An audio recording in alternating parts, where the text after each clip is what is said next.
हाँ भाई, आज का हमारा जो सवाल है वो ये कह रहा है कि थोड़ा सा ध्यान दीजिएगा। अगेन बहुत ही अच्छा सवाल है। हमारे पास दिया हुआ है y इज इक्वल टू हमारे पास दिया हुआ है इंटीग्रल फ्रॉम 1 to x, ठीक है। और क्या दिया हुआ है, x of root L N T D T, ठीक है। x of root L N T D T, ठीक है सर। तो हम अगर निकालेंगे D Y by D X तो हमारे पास क्या आएगा, D Y by D X हमारे पास आएगा basically integral from 1 to x root L N T D T और plus X root L N X, ठीक है सर।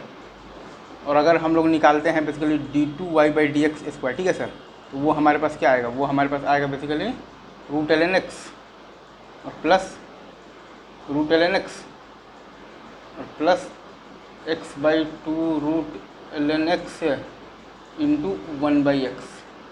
तो हमारे पास क्या आएगा, D two Y by D X square का वैल्यू हमारे पास आ रहा है basically 2 root L N X और plus 1/2 root L N X. तो सवाल में हमसे ये पूछा गया था कि D two Y by D X square का वैल्यू क्या आएगा at X is equal to E. तो वो आपके पास आएगा बेसिकली क्या आएगा 2 प्लस 1/2, जो कि आएगा हमारे पास क्या आएगा 5/2 आएगा, सही है सर। आई गेस ये इजी सवाल आपको बहुत अच्छे से चमका हुआ, ठीक है। इसमें हम लोगों ने ये किया है कि लेबनिज़ फॉर्मूला लगाना था, तो फंक्शन दिया हुआ था मतलब तो इंटीग्रल फ्रॉम 1 to x से X root L N T D T, ठीक है सर, ठीक है। अब इसको हम लोगों ने जब x के रेस्पेक्ट में जब एक बार जब मारा है डिफ्रेंशिएट, तो हमारे पास आया है D Y by D X मतलब ये बराबर आया है basically is equal to root L N T D T, ठीक है सर, और प्लस से आ जाएगा आपके पास X root L N X, ठीक है। अब अगर आप निकालिएगा D two Y by D X square, तो वो आपके पास क्या आ जाएगा रूट एल एन एक्स और plus root L N X और आ जाएगा आपके पास plus X by two root L N X into 1/x। तो D two Y by D X square आपके पास आ रहा है basically 2 root L N X और plus 1/2 root L N X. तो आपके पास जो D two Y by D X square का वैल्यू आ रहा है at X is equal to E, वो आ रहा है आपके पास 2 प्लस 1/2 इज इक्वल टू 5/2, ठीक है सर, इज इक्वल टू 5/2 आ रहा है आपके पास, ठीक है, सिंपल। अच्छा, अब अपन आते हैं आज के नेक्स्ट सवाल पर, ठीक है सर। ये देख लीजिए, छाप लीजिए, उतार लीजिए।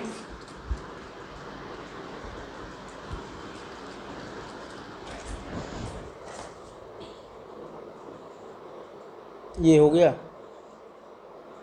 अच्छा, अगर हमारे पास एफ एक्स मतलब कि F X is equal to अगर हमारे पास ये दिया हुआ है लाइक इंटीग्रल फ्रॉम दिया हुआ है तो -1 to x, ठीक है सर, -1 to x दिया हुआ है हमारे पास ई टू पावर टी इंटू हमारे पास दिया हुआ है तो क्या दिया हुआ है E to power T minus one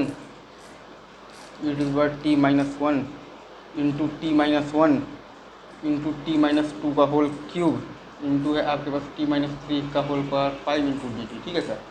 तो यहाँ से अगर आप चाहें तो एफ प्लस एक्स आप क्या निकालिएगा, एफ प्लस एक्स आप निकाल सकते हैं basically E to the power X into आप बेसिकली क्या लिखिएगा E to the power x-1 into x-1 into आप लिखिएगा x-2 का होल क्यूब इंटू आप लिखिएगा x-3 का पावर 5, बस, ठीक है। ये अगेन आपका बहुत ही सिंपल सा सवाल था। अच्छा, अब एक और सवाल दिया हुआ है, उसमें आपको ये दिया हुआ है लाइक आपको दिया हुआ है एफ एक्स मतलब कि इज इक्वल टू आपको दे रखा है सवाल में कि F X is equal to है आपके पास क्या है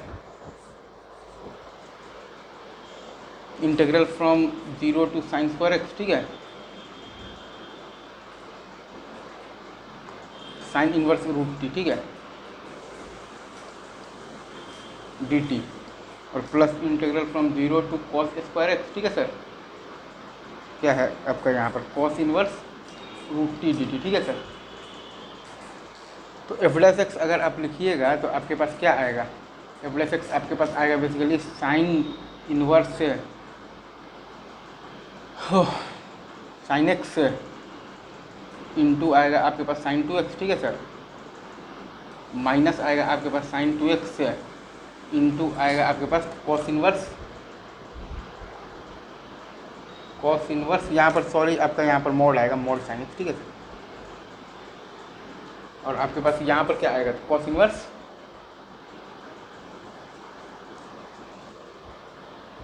साइन टू एक्स इंटू आपके पास आ गया है cos inverse of the mode of the cosec, ठीक है सर।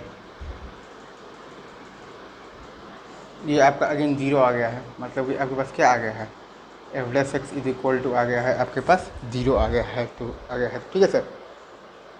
ये सही है, अगेन सिंपल, इसमें भी आई डोंट थिंक सो कुछ खास बताने लगे। अभी रुकते हैं यहीं पर, बाकी बातें आपसे हम करेंगे आगे, ठीक है। तब तक के लिए आप सभी लोग बने रहिए मेरे साथ, और आप सभी को बेस्ट ऑफ लक।